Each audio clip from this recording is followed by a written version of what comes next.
I parked the car outside our house, my head buzzing from a long day at work. The street was quiet, except for the distant sound of a dog barking. The porch light was on, casting a warm glow over the front steps. Everything looked normal, too normal. As I reached for the doorknob, something in the air felt off. It was one of those moments where your body senses danger before your mind catches up. I hesitated for half a second before pushing the door open. The scent hit me first, not the familiar smell of our home, not the faint aroma of dinner or Emily's vanilla-scented candles. No, it was cologne, a strong, musky cologne that didn't belong to me. I stepped inside, my pulse quickening.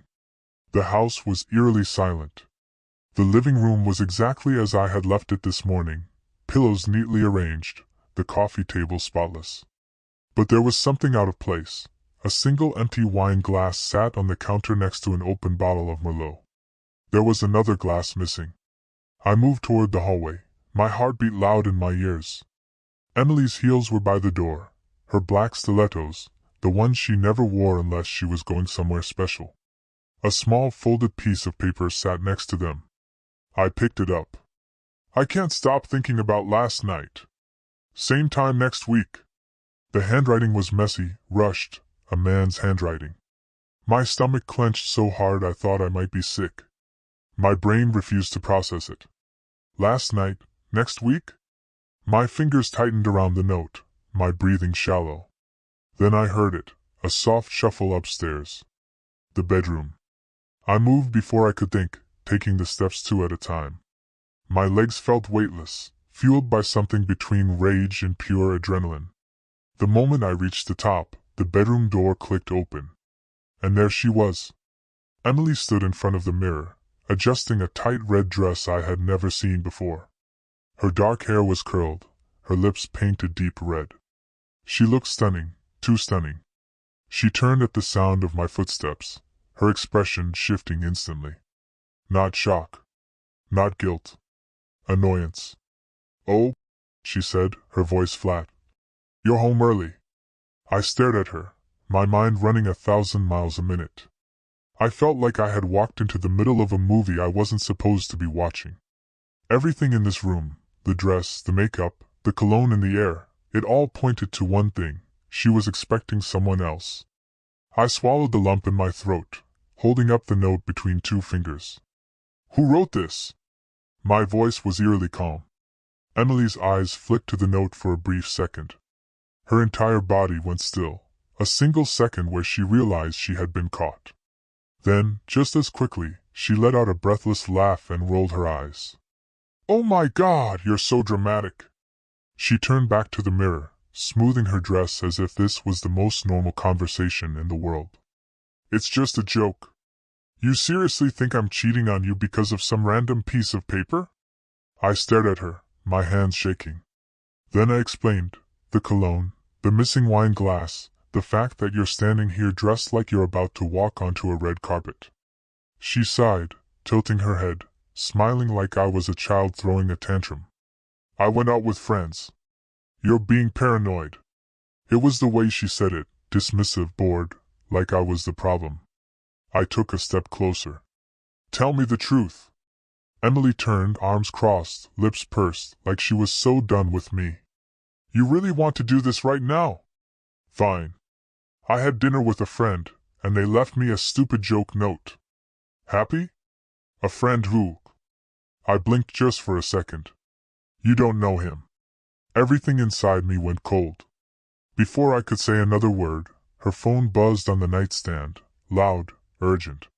We both glanced at it at the same time. One new message. A name on the screen, Mark. Emily snatched the phone before I could move. "Jesus, can you chill?" She turned away from me, fingers moving fast, a little too fast. I felt something snap inside me. I reached forward and grabbed her wrist, not hard, just enough to stop her from typing. "Show me your phone." She gasped, eyes flashing. "Are you serious? You don't trust me now?" I stared into her face, searching for anything real, anything that wasn't a lie. "No, I don't." Emily yanked her hand away like I had burned her, laughing a bitter, cruel laugh. God, you're pathetic. The words hit me harder than a slap. I took a step back, something hollow forming in my chest. Say that again. She smirked, crossing her arms. I said you're pathetic, acting like some jealous loser because I have a life outside of you. I don't know what broke me more, the words themselves or the way she said them, the absolute certainty in her voice that she had already won. I took a slow breath. So that's it? You're not even going to deny it? Emily tilted her head considering, then she let out a soft chuckle and walked toward the closet, grabbing a small black clutch. I don't have to deal with this right now, she muttered. I'm going out. She was leaving. She was actually leaving, like none of this even mattered. And that was when I knew that whatever we had, whatever I thought we had, was already gone. I watched as Emily reached for her clutch, completely unbothered, completely untouchable, like she wasn't standing in the middle of a war zone of her own making. She moved with this casual arrogance, as if she had already decided that this argument, our marriage, wasn't worth her time. And that did something to me. I stepped in front of the door before she could leave. You're not going anywhere. Her eyes snapped to mine, irritation flashing across her face like a storm cloud. Move. Not until you tell me the truth. Emily exhaled sharply, shaking her head as if I was exhausting her. Then she did that thing, that slow, smug smirk she always gave me when she thought she was 10 steps ahead. You want the truth? She asked, tilting her head. Fine. I don't tell you everything because you act like this. She gestured at me like I was some raving lunatic. Every time I go out, every time I have a friend that isn't you, you get all weird and clingy. Clingy? The word hit me like a slap, like I was some desperate, needy idiot, instead of the man who had just found another man's message in his bedroom. I swallowed the rage building in my throat. That's not an answer. She rolled her eyes. I went out. I had drinks. I got a little flirty. So what? Are you going to cry about it? My breath stalled. I stared at her, my mind blanking out everything else. Got a little flirty? Like this was nothing? Like it was a joke? And maybe that's when it really hit me, she didn't respect me. She didn't even fear getting caught, because in her mind, I wasn't someone worth fearing. I took a step closer, my voice low. You think this is funny? Emily smirked, lips curling in that slow, lazy way that made my blood boil. I think you're overreacting. Are you sleeping with him? The question came out like a gunshot, sharp, cutting, no room for escape. And for the first time, she hesitated. Not long. Not even a full second. But enough. Enough for me to see it. She could have denied it. Could have laughed in my face and called me insane. But she didn't. Instead, she let out a dramatic sigh and glanced at her nails. I really don't have time for this. I laughed, a sharp, ugly laugh. Unbelievable. She arched a brow. What? You expect me to throw myself at your feet and beg for forgiveness? That's not happening, sweetheart. Sweetheart. The way she said it, mocking, condescending, pushed me past my breaking point. Wow. I breathed, shaking my head. You don't even care, do you? She let out a soft chuckle, tapping a finger against her lips like she was thinking. No. Not really. That was it. That was the moment I stopped feeling anything for her. The anger, the betrayal, the pain, all of it faded into something ice-cold. Because I wasn't looking at my wife anymore. I was looking at a stranger. A stranger who had never loved me. She adjusted her dress one last time, stepping around me like I was a piece of furniture. Are we done? Because I actually have somewhere to be. I watched her reach for the door handle, watched her dismiss me completely. And that's when the idea hit me, sudden, sharp, perfect. No, I said, my voice steady. We're not done. Emily turned, eyebrow raised in amusement. Oh, are you going to cry some more? I smiled, and that's when she should have been afraid. I smiled slow and deliberate, watching as Emily's amusement flickered for the briefest second, a tiny shift in her expression like her brain was trying to catch up. She thought she had already won, that this was over, that I was just going to take it like a good little husband while she strutted out the door to him. No. Not tonight. Emily let out a sigh, clearly bored with me now. God, just say whatever it is so I can leave. I took a step forward, forcing her to actually look at me. You really want to walk out that door? She smirked. That's the plan. I nodded slowly. All right. Go ahead. Her head tilted slightly, something calculating passing through her eyes. I gestured toward the door. Go on, Emily. Have fun. But just so you know, this is the last time you'll ever walk out of this house as my wife. There, for the first time, I had her attention. Her fingers froze on the strap of her purse. I saw it, that brief flash of hesitation, like her brain was trying to figure out if I was bluffing. I wasn't. She let out a breathy chuckle, tilting her head. What is that supposed to mean? It means, Emily, that when you walk out that door, you're not walking back into this marriage. You're not walking back to me. I kept my voice steady, calm, controlled because I'm done. Silence. For the first time tonight, she wasn't smirking. She was calculating. I watched the gears turning behind her eyes. We both knew the game had changed. She had been in control this whole time, stringing me along, believing I would always be there, always chasing after her. But the moment I stopped playing, the moment I let go, she lost. Emily let out a short, breathy laugh. You're bluffing. I said nothing. She studied me, waiting for me to break, waiting for me to crack and beg for an explanation. I didn't. Her fingers tightened around her purse strap. God, she scoffed, rolling her eyes. You're so dramatic. I still said nothing, and that's when she did it, that tiny little movement. She shifted her weight, angling herself slightly away from the door. Not toward me, not quite, but she wasn't leaving anymore. I almost laughed. Emily, for all her arrogance, for all her swagger and cruelty, had made one fatal mistake. She thought I needed her. But now she wasn't so sure if she still had me.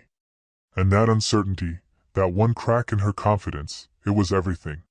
She folded her arms, her lips pressing into a thin line. You're being ridiculous. I shrugged. Maybe. A new kind of tension stretched between us. She was thinking now, not just reacting, not just throwing out casual insults, actually thinking. Then she did something that almost made me laugh in her face. She changed tactics. Emily's expression softened just a little, just enough. Look, I know you're upset. Her voice dropped, becoming gentler, like she was trying to reel me back in. But you're taking this way too far. We're just arguing. You don't actually mean any of this. I smiled again, this time making sure she saw it. She was slipping, scrambling, and I had never seen anything more satisfying. Of course, I said lightly. Just an argument. That's all. Relief flickered across her face. Exactly. I stepped closer, lowering my voice. So tell me, Emily. I leaned in slightly, watching her pupils dilate. Would you like to check your phone? You know, to prove to me that this is just a misunderstanding? There it was, the real reaction. Emily froze. Her body went completely still, her fingers twitching ever so slightly. She knew I knew, and she knew that I knew. The smirk didn't return. The amusement didn't come back, because this wasn't funny anymore, not for her. I took one last step, lowering my voice until it was almost a whisper. Check your messages, Emily. She didn't. She just stood there, trapped, staring at me like I was someone she had never seen before. And for the first time in our entire marriage, I had all the power. Emily didn't move. She just stood there, fingers tightening around the strap of her purse, her chest rising and falling faster than before. I could see the exact moment she realized she had lost control of the conversation, of me. This wasn't going the way she had expected. She had come into this argument fully prepared to gaslight, mock, and manipulate her way through it. But now she was standing in front of a man she no longer recognized, one who wasn't playing by her rules anymore, and that terrified her. She swallowed, her throat bobbing slightly. I'm not checking my phone. I tilted my head. Why not, Emily? She scoffed, shaking her head. Because I don't have to prove anything to you. I laughed under my breath. Right. That's convenient. She licked her lips, shifting her weight again, not toward the door, not toward me, just shifting. Restless. Uncertain. I took another slow step forward. So tell me something, Emily. I kept my voice light, controlled. Who's Mark? There it was, the reaction I had been waiting for. Her pupils flashed wide, her breath hitched ever so slightly. It was so fast, so subtle, that she probably didn't even realize she had done it. But I saw it. I saw everything. And in that moment I felt it again, that cold, calm clarity that had settled over me like a second skin. I had spent so much time in this marriage being confused, being unsure, second-guessing myself every time something felt off. Not anymore. Emily gave me a slow blink, then crossed her arms, covering quickly. Why are you even asking me that? I smiled. Because he texted you. She let out a sharp, scoffing laugh. Oh my God, you're stalking my phone now? No, I said easily. You left it out in the open. I saw the notification pop up. I gestured toward the nightstand where it had been. Not my fault you were being careless. Her jaw clenched just slightly. She hadn't expected that. She thought she had been so smart, so untouchable. But all it took was one moment of carelessness, one simple notification, and suddenly her entire game was falling apart. Emily took a slow breath, her expression smoothing out again. He's just a friend. I gave her a knowing look. Of course he is. She narrowed her eyes. You're being paranoid. I shrugged. Maybe. Then I pulled out the note, the one I had found downstairs by her heels. I unfolded it slowly, deliberately, watching as her gaze flickered to it. Her lips parted. She didn't even try to hide it. I held it up between us, the messy handwriting glaring back at her like a flashing neon sign. Same time next week. I read aloud, my voice dripping with mock curiosity. I wonder what that could mean. Emily's entire body went stiff. She was cornered, and she knew it. I let the silence stretch between us, waiting, giving her a chance to lie her way out of this, to dig herself even deeper. She swallowed, then forced out a laugh, a weak, unconvincing sound. You're seriously making a big deal out of some stupid joke. A joke? I repeated, nodding slowly. Sure. Yes, a joke. She snapped. Mark is just a friend and that note, it's nothing. I smirked. Then check your messages. Her face froze. She knew she couldn't do that because if she did, the whole illusion would come crashing down. And so she did what she always did when she was losing, she deflected. Emily tilted her head, her lips curving into a slow, knowing smile. You know what's funny? She mused, her voice dripping with fake amusement. You're acting so self-righteous, but you're forgetting. She lifted an eyebrow. Yeah? She stepped closer, lowering her voice. You're still here. Her words slid between my ribs like a knife. She smiled wider, seeing the flicker of emotion in my eyes. You're standing here playing detective, but you haven't left. You're not throwing me out. You're not packing a bag. She tilted her head, studying me. Why is that? I clenched my jaw. She saw it. She saw that tiny hesitation, and that's when she pounced. Emily let out a mocking laugh. Oh my God, you actually thought you were scaring me, didn't you? She grinned, stepping even closer. You were acting so strong, so dominant. But at the end of the day, she gave a slow, exaggerated shrug. You're still my little husband. I said nothing. She took another step, her breath wore against my skin. You don't have the balls to leave me. Something snapped. Not in rage. Not in sadness. Something calmer, more final. I exhaled slow and controlled, then I smiled again. You're right, Emily. Her smirk widened. I took a step back. I'm not leaving you. Emily's eyes lit up with victory for 2 seconds. Then I said, You're leaving me. Her expression flickered. What? I took another step back, gesturing around us.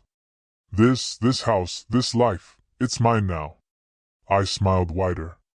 And you're about to lose it. She blinked. You can't. Oh, I can. I interrupted smoothly. And I will. Emily stared at me like she was trying to decode what had just happened, how the game had just shifted so fast. Because for the first time in our entire marriage, I wasn't the one begging her to stay. She was the one about to be left behind. Emily blinked at me, completely thrown off. She had walked into this argument expecting the same old routine, the gaslighting, the manipulation, the smug little smirks she always got away with. But this wasn't that. This was something else. She took a step forward, trying to regain her footing. You're seriously telling me to leave? That's your big move?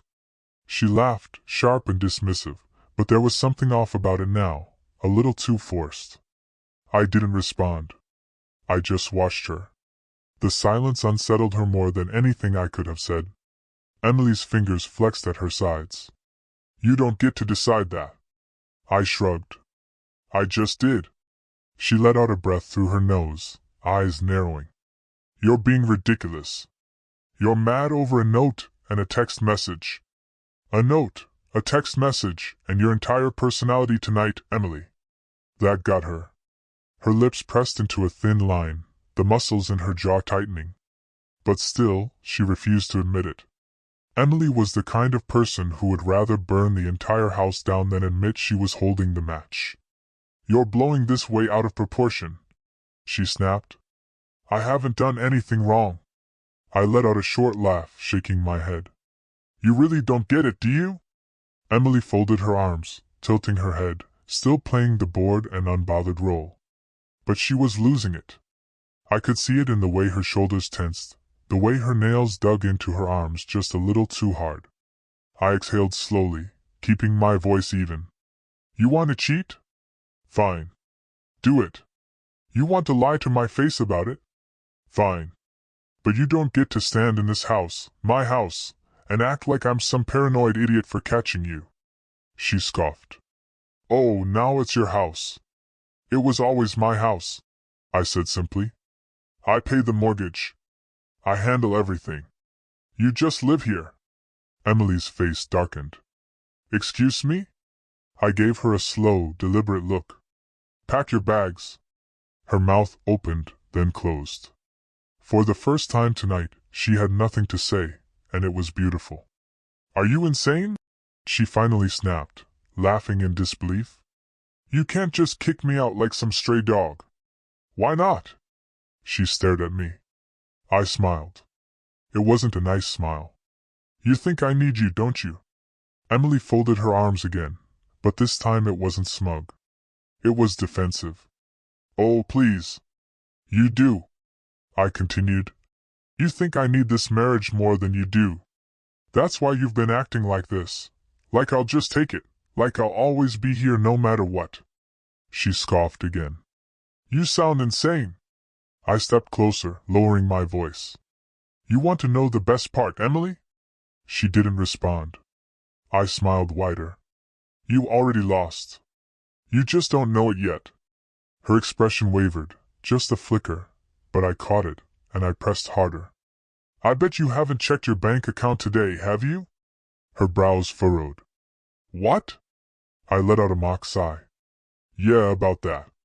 I slipped my phone out of my pocket, tapping the screen a few times before holding it up for her to see. Her eyes locked onto the screen, and then, for the first time all night, Emily's smirk disappeared completely. Her lips parted slightly, her eyes flicking over the numbers in pure confusion, then panic. I watched it happen in real time, the moment she realized I wasn't bluffing. Her voice came out lower now, sharper. What did you do? I tucked my phone back into my pocket. I did what I should have done a long time ago. Her breath hitched. That's my money too. I raised an eyebrow. Not anymore, Emily. I felt something I hadn't felt all night, satisfaction. I tilted my head. You still want to go out tonight, sweetheart? She didn't answer, because for the first time ever, she had nowhere to go. Emily stood frozen, her chest rising and falling with shallow, uneven breaths. The confidence, the smug attitude, the dismissive amusement, it was all gone. Yeah, now she was staring at me like she had just woken up in a nightmare. I leaned against the doorframe, arms crossed, completely at ease. I wanted her to feel this moment, to sit in it, to realize that for the first time in her entire life, she had played the game and lost. I watched her eyes flick to the nightstand, to her phone, to anywhere but me. She was calculating, scrambling, trying to figure out how to get out of this. Finally, she sucked in a slow breath, straightened her shoulders, and forced her voice to be level. You didn't take all of it. I smirked. Didn't I? Her lips twitched. I'm not stupid. I know you can't just wipe out my account. I let the silence stretch, enjoying the way she tried so desperately to keep control. Then I said, your account. Her expression cracked. It was small, just a tiny little crack in her composure, but I saw it, and I let it sit. Let her brain catch up. Emily's fingers clenched. You're lying. Am I? I pulled out my phone again, tapped the screen a few times, then turned it toward her. She sucked in a sharp breath. Her entire body stiffened, and then, for the first time in our entire marriage, Emily looked afraid. What did you do? She whispered. I tilted my head, studying her. I did exactly what you did, Emily. My voice was calm, smooth, cruel. I made decisions behind your back. Her mouth parted slightly, but no words came out. She was still processing it, processing that every shared account we had, every credit card with both our names, frozen, cancelled, gone. Processing that the money she had always relied on to keep her comfortable, to keep her untouchable, was no longer in her hands. And that's when it truly sank in. Emily hadn't just lost an argument. She had lost her entire safety net. She let out a breath, her voice low and sharp. This is illegal. I chuckled. No, it's not. Every single transaction was legal. Her eyes flicked back to the screen, scanning desperately, as if she could somehow undo what had already been done, fix the auto payments on my accounts. I continued, watching the panic creep into her face. Updated my direct deposits, cancelled all the extra cards. Oh, and the rent for that little Airbnb you've been using? Yeah, that's under my name too. That reservation ends. I glanced at my watch. 2 hours. Emily staggered back a step. She actually staggered, for the first time tonight. She looked lost, vulnerable, cornered. It was perfect. I gave her a mocking frown. Something wrong? She blinked rapidly, thinking, calculating. Then she let out a weak laugh, shaking her head. You think this changes anything? I smiled. I think it changes everything. Emily's breath hitched, but she forced herself to smirk. I have my own money. I exhaled sharply, tilting my head. Do you? She stiffened. You really should have checked your accounts before you started playing this game. I murmured. Emily grabbed her phone off the nightstand with shaking fingers, swiping fast, desperate. Then she froze. Her breath hitched audibly, and then she turned to me with wide, panicked eyes. You bastard! I laughed, full-bodied, sharp, satisfying. Surprise, I said, grinning. Emily was losing it now. Her hands were trembling, her breathing was uneven. She couldn't understand how this had happened, how she had gone from total control to total ruin in the span of a single conversation. And I had never felt better. I shrugged casually. Turns out that friend of yours, Mark, not the brightest guy. I made it sound like a joke. Never leave a paper trail. Emily's face drained of color. She didn't even have to ask. She knew I had found everything, the secret accounts, the transactions, the money she had been hiding, every single dirty little secret. I took a step closer, watching as she visibly tensed. Did you really think I wouldn't notice? That I wouldn't check? She had nothing. No words, no insults, no fake laughter. And that silence, That silence was everything. Emily had spent this entire night thinking I was weak, that I would sit back and take it. That I would cry, scream, beg.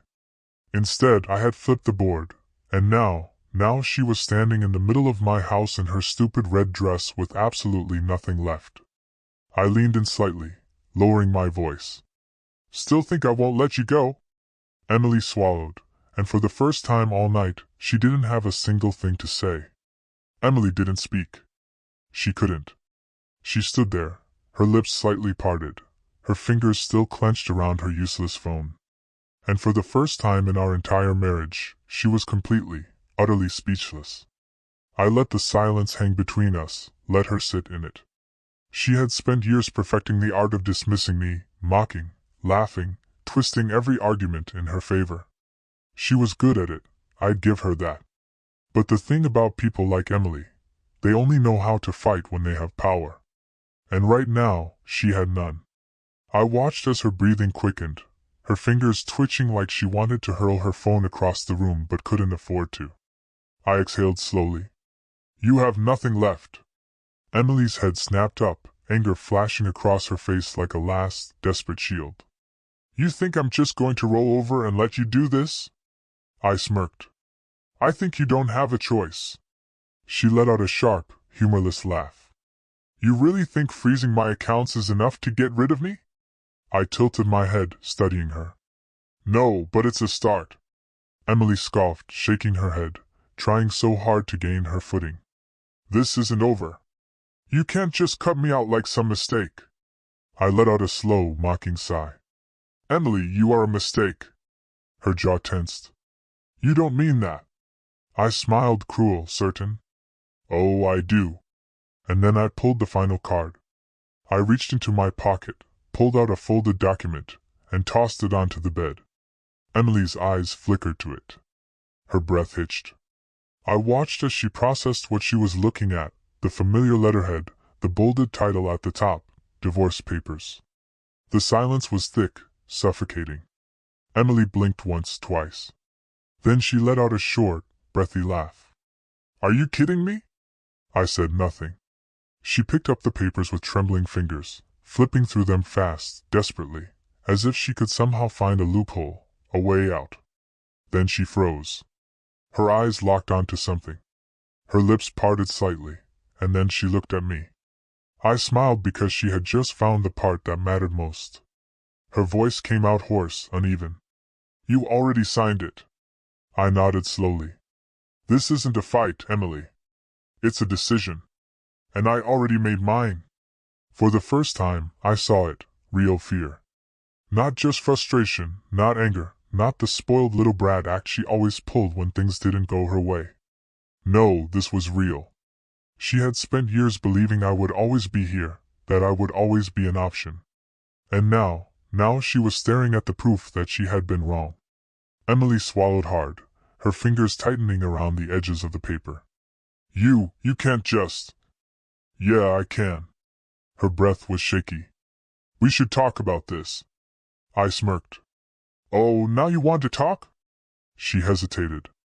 I took a step closer, lowering my voice. "You laughed in my face, Emily. Told me I was pathetic. Told me you didn't care." I shrugged. "Well, guess what? Now I don't care either." Her eyes flashed wide, because she knew it. She felt it. This wasn't some empty threat. This was real. She had spent all night thinking she was in control, that she could gaslight, manipulate, twist the narrative. But there was nothing left to twist, nothing left to argue, nothing left to save. Emily licked her lips, scrambling. "We don't have to rush into this. We can sign the papers, Emily." She flinched. She actually flinched. And I felt nothing. No regret, no hesitation, just peace. I exhaled slowly, shaking my head. "You thought I would always be here, didn't you?"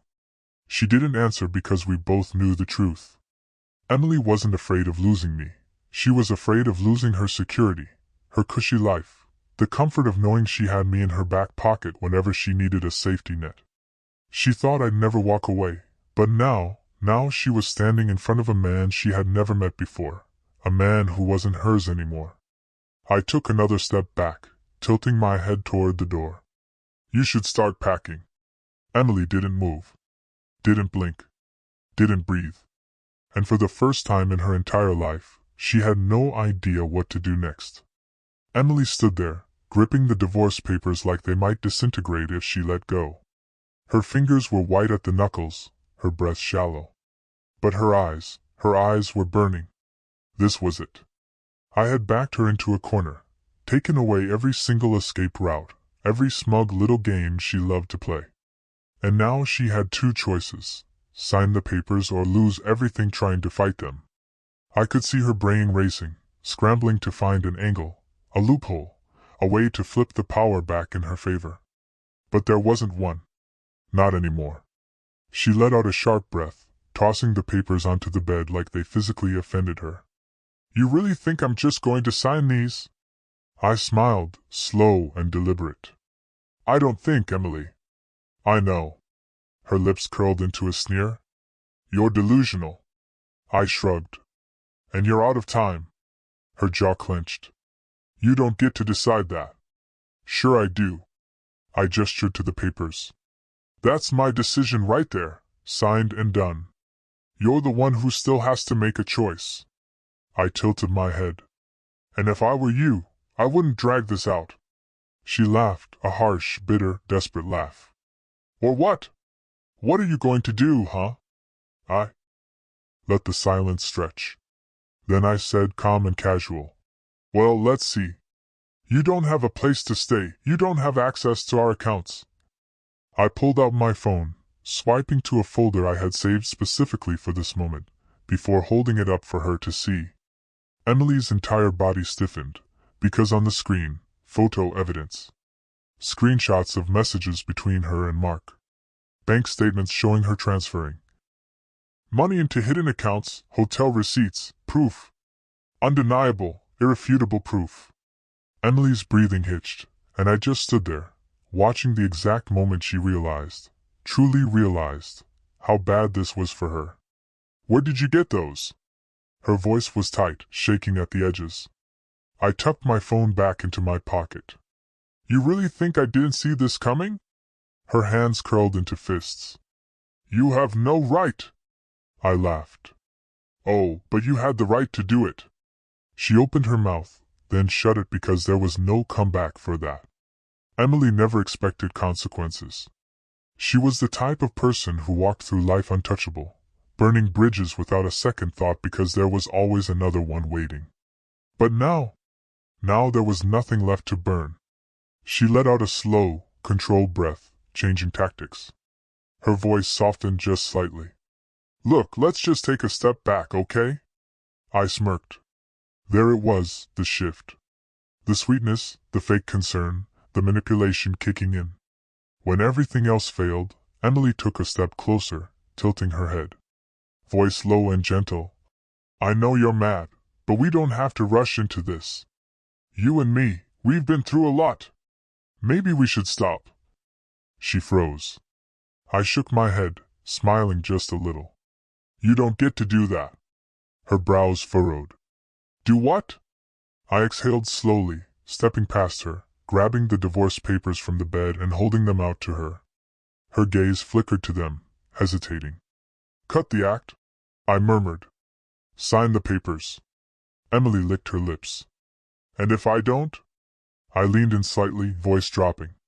Then I send the screenshots. Her entire body went still. I smiled wider. Gotcha. I wonder how Mark's wife would feel. I mused, tapping my chin. Or his boss, or our entire friend group. Emily swallowed hard. She knew I wasn't bluffing. She knew I had nothing to lose. And for once, she was the one with everything on the line. The color drained from her face, her hands trembling slightly as she snatched the pen from my grip. I stepped back, watching as she stared at the papers. One deep breath. One shaky exhale. Then finally she signed. And just like that, she was out of my life. Emily's signature dragged across the paper, her hand shaking just slightly. It was the first time I had ever seen her hesitate, but there it was, her name in ink. Final. Permanent. Binding. I took the papers from her, folded them neatly, and pocketed them without a word. Emily didn't move. She just stood there, her chest rising and falling too fast, her eyes locked on me like she was waiting for something. I tilted my head. "You're still here?" Her lips parted slightly, and for a second, just a second, I saw something in her eyes that almost looked like fear. Not fear of me. Not fear of losing me. Fear of what came next. Emily had spent years believing that I would never leave. That no matter what she did, no matter how many lines she crossed, I would always be there. But now she was staring at a version of me that she had never met before. A man who had stopped caring. And for someone like Emily, that was the scariest thing of all. She forced out a short, weak laugh, flipping her hair over one shoulder. "Wow. You really did all this, huh?" I didn't answer. She gave me a slow, fake smile. "I bet you feel real powerful right now." I shrugged. "I feel free." Her smile dropped. I watched her throat bob as she swallowed, eyes flickering away for the first time all night because we both knew the truth now. She had always been so sure of herself, so sure that she could treat me like a backup plan, a comfortable safety net. But the reality? She needed me. And now she had nothing. Emily exhaled slowly, straightening her shoulders. "Fine." Her voice was clipped cold. "You win." I smirked. "Oh, I know." Her jaw tightened. "I'll be out by tomorrow." I raised an eyebrow. "You'll be out tonight." Emily stiffened. I gestured toward the bedroom door. "You've got a purse and a phone. You can survive." Her lips parted slightly, like she wanted to fight it, like she wanted to say something sharp, cruel, to throw one last jab. But she didn't, because there was nothing left to say. I stepped aside, holding the door open. "Go." She hesitated. For the first time in our entire marriage, Emily hesitated before walking out that door. But she knew there was no point in arguing, no last-minute tricks, no backup plan. So finally, she walked past me, out of the bedroom, out of my house, out of my life. And just like that, she was gone. The front door shut behind her. No dramatic screaming, no last-minute pleas, no desperate attempts to spin this back in her favor. Just silence. I stood there for a moment, listening, half expecting her to come storming back in, spitting venom, demanding to be let back into my house. But she didn't. For the first time in years, Emily was completely powerless. And I was free. I let out a slow breath, rolling my shoulders back. Everything felt different, the air in the house, the weight in my chest, the way the silence stretched around me. No more gaslighting. No more second-guessing myself. No more waking up in the middle of the night, feeling like something was wrong, but never being able to prove it. It was over. And I had won. I pulled the divorce papers out of my pocket, smoothing them over my palm. Her signature stared back at me, bold, permanent, final. I should have felt something, grief, sadness, nostalgia for what we used to be. But all I felt was a strange, almost giddy calm, like I had just stepped off a sinking ship and finally touched solid ground. I glanced at the mirror, the one where I had first seen his message, that stupid, sloppy, cocky little note written by a man who had been so sure I would never see it. Last night was incredible. Same time next week. I picked up a sharper from the desk, uncapped it, and in bold, thick letters, I wrote right over the smudged ink. "She's all yours." I stepped back, admiring my work. Let her come back. Let her see it. Let her feel it the way I had felt it when I first saw her betrayal staring back at me in the mirror. Emily thought I'd be the pathetic one, the man who sat in his grief, drowning in heartbreak, unable to let her go. But she was wrong. She had spent years believing I would never walk away, and now she was the one who had to live with it. I tossed the Sharpie onto the dresser, turned on my heel, and walked out of the room. For the first time in years, I didn't look back.